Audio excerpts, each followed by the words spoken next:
యువ సామ్రాట్ అక్కినేని నాగచైతన్య హీరోగా నటిస్తున్న తాజా చిత్రం తండేల్. చందు మొండేటి దర్శకత్వంలో తెరకెక్కుతున్న ఈ చిత్రాన్ని అత్యంత ప్రతిష్టాత్మకంగా గీతా ఆర్ట్స్ 2 బ్యానర్ మీద బన్నీవాసు నిర్మిస్తున్నారు.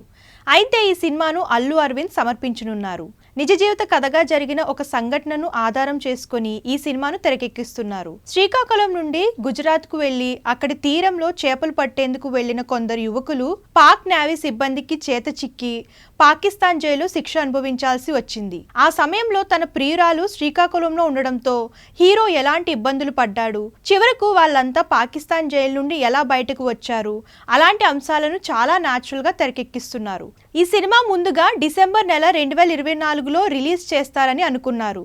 తరువాత సంక్రాంతికి రిలీజ్ చేయాలని అనుకున్నారు. కానీ సినిమాలు క్యూ కట్టడంతో ఈ సినిమాను ఫిబ్రవరి 7న రిలీజ్ చేసేందుకు రంగం సిద్ధమవుతుంది. ఫస్ట్ సింగిల్ బుజ్జితల్లి అనే పాటను విడుదల చేయగా మంచి రెస్పాన్స్ అందుకుంది. ఇక ఈ సినిమా నుండి రెండో సింగిల్ సాంగ్ గా శివశక్తి పాట అయిన నమో నమశివాయ సాంగ్ ను రిలీజ్ చేస్తున్నట్లు మేకర్స్ వెల్లడించారు. డిసెంబర్ 22న ఈ పాటను కాశీనగరంలో విడుదల చేస్తామని చిత్రం యూనిట్ తెలిపింది.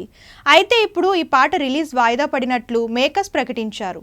కొన్ని అనివార్య కారణాల వల్ల ఈ సాంగ్ ని రిలీజ్ చేయలేకపోతున్నామని, త్వరలోనే ఈ పాటను మరో రోజు రిలీజ్ చేస్తామని చిత్ర యూనిట్ వెల్లడించింది. ఇక ఈ సినిమాలో సాయి పల్లవి హీరోయిన్ గా నటిస్తోంది. దేవిశ్రీ ప్రసాద్ ఈ చిత్రానికి మ్యూజిక్ అందిస్తున్నాడు. ఫిబ్రవరి 7న తండేల్ చిత్రాన్ని రిలీజ్ చేసేందుకు మేకర్స్ రెడీ అవుతున్నారు.